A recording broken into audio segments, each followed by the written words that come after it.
Yes, Really? the whole month of March is International Women's Month.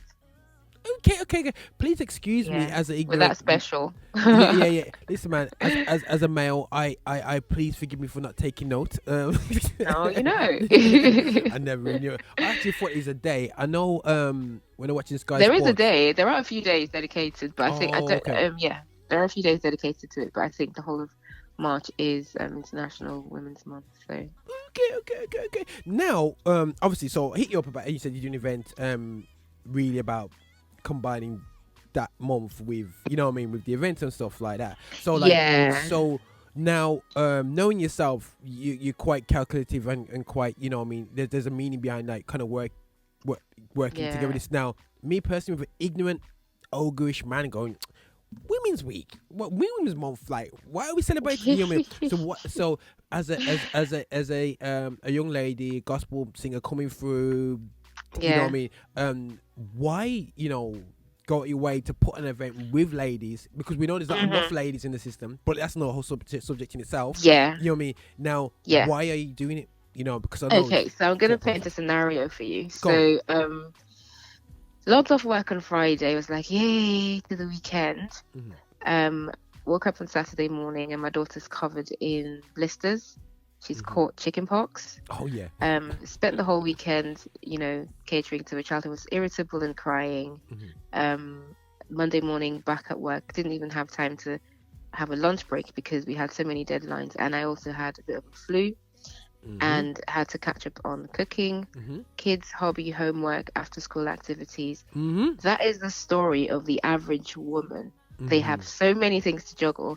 And I just thought, was when Pizza Express came to me and said they had somebody drop out basically and they wanted a replacement, and they thought I did a good job the last time, so they came to me that would I take the dates. Initially I was like, oh my god, promoting events is such a pain in the rear end. I don't have the energy. And then the Holy Spirit just ministered to me, it's March, it's Women's Month, why don't you just do the gig and celebrate women, because women need a break once in a while. I'm like, oh yeah, I need a break. And that's really how it came about. It wasn't even a thing that I'd premeditated, but when the opportunity came, I was thinking, how do you make the most of it? And I just thought, you know what, celebrate women, it's Women's Month. And I'm a classic example of women who just keep going and going and never have the time to just chill. So it's about women coming together, and men as well, because it's an opportunity for men to take the women in their lives out, because it's Pizza Express. I mean, pizza, a nice drink and great inspiring uplifting gospel music performed by women as well. So it's really a very uplifting, inspiring kind of vibe and atmosphere. That's really what I'm looking to create. And so you come with your mum, wife, sister, auntie, daughter, and just have a great time and celebrate women and womanhood, because women do a lot for others and hardly ever do anything for themselves. It only happens once a year when you get pampered on Mother's Day, and then it's back to normal. So let's make the most of it, extend it a bit, have that ladies' night in addition to other things that are going to happen in the month of March to celebrate women. No, 100%. Yeah. I hear on that. So here's a question, on the woman subjects sort of thing, Yeah. and I did hint it before. Why do we? What's what happened to the women when it comes to gospel music over the years? And you see them so talented coming through at church in their teenage years. You're thinking, yo, this person's gonna blow, and then next thing you know, they disappear. What do you think that is? Yeah. In a mod, because we are kind of modern up to date. Because I'm a guy. I can cook. I can hoover. I'm not an ignorant ogre guy. You know what I'm saying? Which is like, oh, I'm not gonna do nothing in the house. Woman, cook for me and all this business and whatever. I'm not that guy. I can cook just as good, if not, you know what I mean. Well, I won't say better because my wife may be listening. But why aren't the ladies coming through? You know what I mean? Where are they? Yeah, I think it's a number of factors, to be honest. I've thought about it myself, because I look at the statistics and I see there are more men out there, full stop. Not just in gospel, but I think just across the board. And even if you look at secular, you find that as much as there are men and women, it's still a man's world in the secular. You find that even the handful of women who do break through, a majority of them actually over-sexualize what they sell. So it's not so much about their voice. In order for them to actually come out and stand out, they have to sexualize, their product, their music. And if you take a look at the gospel scene, it's a different game, because what I've found, and it's just my genuine personal observation, I could be completely wrong, but it's just my observation, is that when it comes to the gospel scene, men tend to be given more of an opportunity because men are more expressive on stage.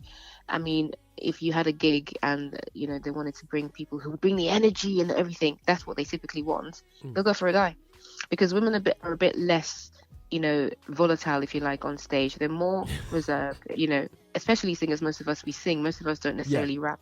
And even if a female gospel artist was a rapper, you would not necessarily see her jumping up and down on the stage like a dude would. Right? Correct. And a promoter would want somebody to get the crowd raging. And so by default, without even thinking it, without being biased, they'll go for a guy who can get the crowd pumping. And that's literally what I've observed. It's just my observation.